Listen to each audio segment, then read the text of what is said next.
एक समाजवादी का बैठा है, उससे पूछा आपने आप कौन से दल से है, उसने कहा मैं समाजवादी में हूँ।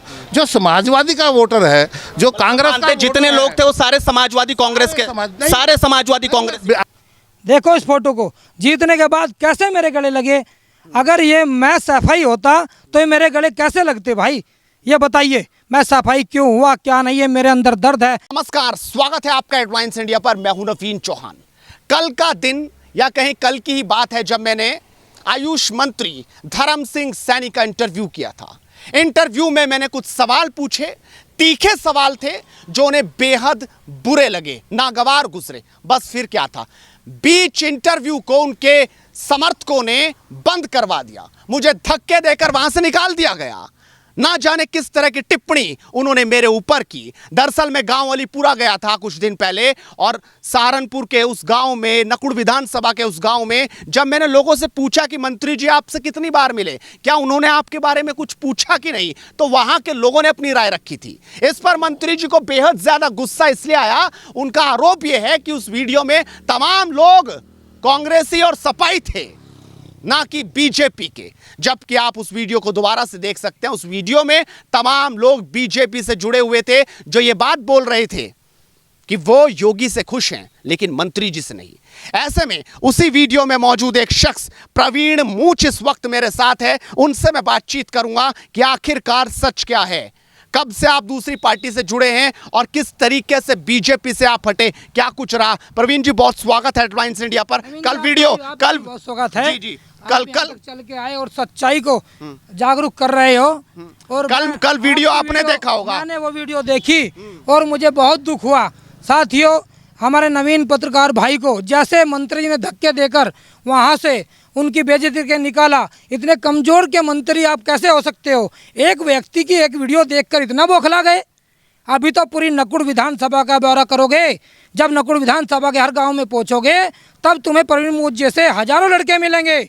अभी इतना बौखलाहट मत लो। और आपके जो कार्यकर्ता आपके चिगरद हैं वो बसपाई थे, बसपाई हैं, वो हो सकते हैं धर्म सिंह वादी है, वो बीजेपी वादी कभी ना हुए ना होंगे।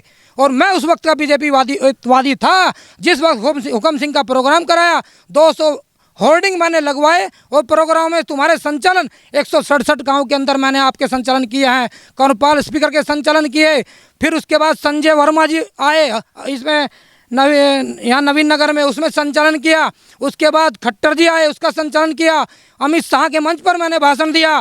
कब जुड़े थे धर्म सिंह सैनी से, आप कब जुड़े थे, कब से बीजेपी से जुड़े आप, किस तरीके से ये हुआ। उनका साफ आरोप है कि आप सपाई हैं, आपने उन्हें वोट ही नहीं दिया 2017। मंत्री जी से तो हम जुड़ने को सोच भी नहीं रहे थे, क्योंकि हम दबे कुचले लोग थे। उसके 15 साल पहले ही इतने आसान थे कि 15 साल बीजेपी में आने से 15 साल पहले उसने कुछ नहीं किया, इसलिए हम इतने दबे हुए थे, हम उनके खिलाफ थे। लेकिन अचानक बीजेपी में आ जाते हैं और ऊपर से हमें निर्देश होते हैं बाबूजी के कि इसका साथ देना है। तब हमने बीजेपी में मंत्री जी का साथ दिया और अपने आप को दबाया। अपने आप के जो आवाज़ अंदर दिल में दर्द था वो बाहर नहीं निकाला साथियों। लेकिन आज हमारे अंदर दर्द है कि हमने उन्हें वोट दिया और उन्होंने आज हमारे लिए कुछ भी किया नहीं, और हमें सफाई बताते हैं। सफाई ये भी किसी ने नहीं पूछा, किसी ने आके पूछा क्या प्रवीण मूछ तुमने इतना मेहनत करने के बावजूद भी कैसे पार्टी छोड़ दी, कैसे मंत्री का साथ छोड़ दिया। अरे हम दिन रात मंत्री जी के साथ रहकर मेहनत किया है, और फिर भी मंत्री ने इतना ये पूछा कि क्यों पार्टी छोड़ रहे हैं। अरे हमने तुम्हारी नीतियों के कारण पार्टी छोड़ी है। जरा मंत्री जी मुझे बताइए, आपके साथ कौन सा पुराना कार्यकर्ता है, आज बताइए, जिन्होंने भाजपा के लिए दिन रात मेहनत की थी, वो कार्यकर्ता कहाँ गए। आपके चिगरत तो वो लोग रहते हैं जो बसपा से साथ आए थे। जब उनका घेरा टूट जाएगा तो तब तुम्हारे आंखों से पट्टी उतरेगी, तब दूसरे खिलाड़ी तुम्हें नजर आएंगे। आपने प्रवीण जी वो वीडियो देखा होगा, किस तरीके से आपको नजर आया। उन्होंने उस वीडियो में तमाम ऐसी बातें भी कही और भी लोगों के बारे में उन्होंने आरोप लगाए, लेकिन जिस तरीके से उनकी जो भाषा रही उसे देखकर आपको क्या समझ आया। क्या सवाल इतने बुरे थे वो, क्या इतने झूठे थे सवाल। क्या आपको वो इंटरव्यू जो अलीपुरा के तमाम लोग वहां पर इकट्ठे थे, क्या वो बनावटी था क्या इंटरव्यू, बताइए जरा। नवीन जी वो बनावटी नहीं थे, वहां पर तो 98% लोग बीजेपी के थे। लेकिन जब मंत्री जी ने कुछ किया ही नहीं तो उसके खिलाफ होने ही थे। और रही मंत्री जी ने एक पत्रकार की वहाँ पर बेइज्जती की, इतने छोटे दिल के मंत्री जी कैसे हो गए। मंत्री जी आप तो विशाल हृदय के होने चाहिए थे, और पत्रकार बंधु तो सच्चाई को सामने जागरूक करते हैं। आप धरातल पे काम कीजिए, फिर कौन बोलेगा तुम्हारे आगे। लेकिन जब तुमने कुछ किया ही नहीं तो सब बोलेंगे। आज तुम अपने नाम का एक पत्थर दिखा के दिखाओ मुझे, किसी गांव में लगाओ। और अलीपुर से बौखलाहट की हो गई, मोदीपुर जाओ वहाँ के लोग भी आपसे परेशान हैं, जुड्डी जाओ वहाँ के लोग भी आपसे परेशान हैं, सालापुर जाओ वहाँ के लोग भी आपसे परेशान हैं, बोनसा जाओ वहाँ के लोग भी आपसे परेशान हैं। बताओ कितने गाँव में गिनवाता हूँ। और अगर आप ये चाहते हो कि परवीन सैपाई है तो कोई बात नहीं, आप पत्रकार बंधुओं को दोबारा लाइए। नवीन चौहान जी, ये अलीपुरा था, मैं इसके साथ अपनी विधानसभा के 204 गांवों को और 3 ब्लॉक को और 15 मजरे में लेके चलूंगा। मैं बताऊंगा कौन कौन इसके खिलाफ है और कहाँ कहाँ खिलाफ है। जब इसने कोई काम नहीं किया फिर तो लोग खिलाफ ही होंगे, पक्ष में तो वो लोग होंगे जिनके क्या ना जेब इसने भर दिया, वो चमचे लोग हैं। लेकिन भाजपा के जो कार्यकर्ता थे आज इसने उनको दुत्तार दिया। जो पुराने कार्यकर्ता थे वो अपने घर पर बैठ गए। 17 में इनको वोट दिया था कि नहीं दिया था, कैसे इनका प्रचार किया था? मैं पार्टी की तरफ से उस वक्त स्टार प्रचारक था और मैंने इसको वोट दिया 2017 में और दिन रात एक की। लोगों ने इससे मलाई खाई, पैसे खाए। अगर ये मुझे बता दे 1 रुपया मैंने इससे लेकर इसकी गाड़ी में बैठकर तेल फूक के आओ, कहीं भी गया हूँ अपनी गाड़ी में बैठकर अपना तेल फूक के मैंने भाजपा के लिए वोट की थी, क्योंकि मैं उस वक्त भाजपा का सच्चा सिपाही था, ईमानदार था। मैंने उस वक्त मोदी और योगी को वोट करके इस कैंडिडेट को वोट दिया था, वरना इससे तो हम 15 साल पहले ही भुगत चुके थे। लेकिन जब ये बीजेपी में आ गया हमने इसे गले लगाया और इसके बाद इन्हें कैसे गले से उतार दिया मुझे पता नहीं। मेरा कारण रहा कि आपको मतलब बीजेपी से हटना पड़ा, क्या कारण रहा? बीजेपी पार्टी खराब दिखी आपको, या यहाँ पर जो कैंडिडेट हैं या यहाँ से जो मंत्री हैं वो वहाँ उनकी आपकी ट्यूनिंग नहीं बन पाई? बीजेपी पार्टी मैंने खराब नहीं देखी, लेकिन जब यहाँ पर जो कैंडिडेट था उसकी नीतियाँ जो थी वो पुराने कार्यकर्ताओं के लिए अलग थी और नए कार्यकर्ताओं के लिए अलग थी। और वो जो ट्यून थी, जब हम लोग वहाँ जाते थे सम्मान नहीं मिलता था, तो हम लोगों ने सोचा फिर इसके साथ रहने से क्या फ़ायदा। वरना साथियों मैं ऐसी ऐसी तस्वीर धर्म सिंह मंत्री की दिखा सकता हूँ जो तस्वीर बोलकर बता देंगी कि परवीन सैपाई था या बीजेपी का था। मेरे पास आज भी वो तस्वीर मौजूदा है। नवीन भाई जब चाहो अपने व्हाट्सएप पे ले सकते हो, मंत्री जी आप भी जब चाहे अपने व्हाट्सएप पे यादों को याद ताज़ा कर सकते हो।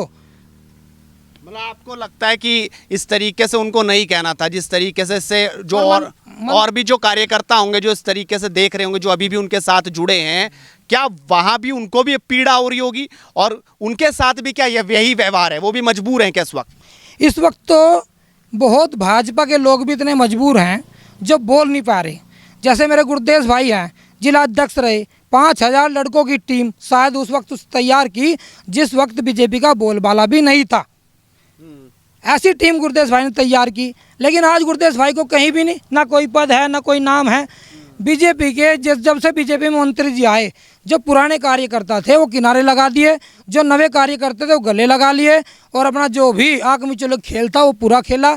जिस भी गांव में जाता है वही बसपा के टाइम का एक घेर उसके लिए अनिवार्य है, बाकी वो किसी घेर में जाकर नहीं पूछता, किसी के सुख दुख में नहीं आता। तो कह रहा आप मुस्लिमों में चले जाइए, वो ये बात कह रहे हैं आप मुस्लिमों में चले जाइए, आप और दलित समाज में चले जाइए, वो लगातार उनके साथ बने हुए हैं। लेकिन उनका आरोप यह है कि मैंने कुछ लोगों को बुलाया और उनसे बात करवाई, सिर्फ ऐसा उनका आरोप है, जो तमाम दूसरी पार्टियों से थे। ऐसा कुछ भी नहीं है। नवीन भाई को बीजेपी के ही वहाँ पर 98% लोग थे, हम लोग भी बाद में चले गए। हम लोगों ने भी देखा कोई आ रहा तो हम भी अपनी बात रखी और जैसे विचार हमने रखे, समाजवादी पार्टी के कार्यकर्ता होने के बावजूद भी जैसे विचार हमने रखे ऐसे ही विचार धर्म सिंह मंत्री के खिलाफ बीजेपी वालों के निकले, क्योंकि जब उन्हें काम ही नहीं कही। और रही बात नवीन जी आपकी, वो कह रहे हैं ना क्या आओ गांव में दलित समाज में जाओ, मुस्लिम समाज में जाओ। मैं चाहता हूं मंत्री जी, हाथ जोड़कर विनती करता हूं आपसे, आप मेरी बराबर में चलिए, आपके मुंह पे बतवा देंगे कौन आपके खिलाफ है कौन आपके पक्ष में है। जी मैं आपको एक तस्वीर दिखाना चाहूँगा, इस तस्वीर से शायद ही सबको पता लग जा कि ये मंत्री जी कैसे मेरे गले लग रहे हैं जीतने के बाद। इस फोटो को आप गौर से देखिए साथियों, देखो इस फोटो को, जीतने के बाद कैसे मेरे गले लगे। अगर ये मैं सफाई होता तो ये मेरे गले कैसे लगते भाई, ये बताइए। मैं सफाई क्यों हुआ क्या नहीं है, मेरे अंदर दर्द है, लेकिन पार्टी के किसी नेता ने किसी कार्यकर्ता ने मेरे घर आकर ये नहीं पूछा परवीन तूने पार्टी क्यों छोड़ दी, कैसे छोड़ दी। एक कारण रहा, मैं पार्टी में भी रहा था, लेकिन पता नहीं मेरी किस्मत ख़राब थी, मेरे बाबूजी बीमार अवस्था में हमारे बीच से चले गए और मुझे फिर किसी ने स्वीकारा नहीं, किसी पार्टी के नेता ने मेरा साथ नहीं दिया, तो मैंने पार्टी छोड़ दी। अगर बाबूजी आज भी जिंदा होता हो सकता था कि मैं इस इलाके में टॉपर नेता होता, टॉपर बात रखता हो सकता था। आज बाबूजी की चिंता होने के कारण मैं भाजपा में होता, लेकिन उसके बाद मरगांगा जी आई, उनके पता नहीं किसने कान भरे किसने नहीं, उन्होंने आज तक भी मेरे हाल चाल नहीं लिए। लेकिन मैं आज भी हेडलाइंस के माध्यम से स्वर्गीय बाबूजी को अपनी तरफ से हर दिल के हृदय से नमस्कार करता हूँ। तो देखा आपने, आखिरकार परवीन मूछ ने अपनी राय रखी, अपनी बात रखी कि किस तरीके से वो लगातार मंत्री जी से जुड़े रहे, और अभी भी वो ये कह रहे हैं कि वो अभी भी पार्टी के लिए सोचते हैं। जिस तरीके से इन्होंने कहा कि हुकम सिंह जी के साथ रहे, उसके बाद किसी ने इन्हें पूछा नहीं। लेकिन अब सवाल यह है कि आखिरकार धक्का देकर आवाज दबा सकते हैं, लेकिन जब जज्बा नहीं तोड़ पाएंगे। लगातार हमारी अपडेट्स इसी तरीके से जारी रहेंगी। जुड़े रहिए हेडलाइंस इंडिया के साथ। अपने सहयोगी रोहित के साथ नवीन चौहान, हेडलाइंस इंडिया।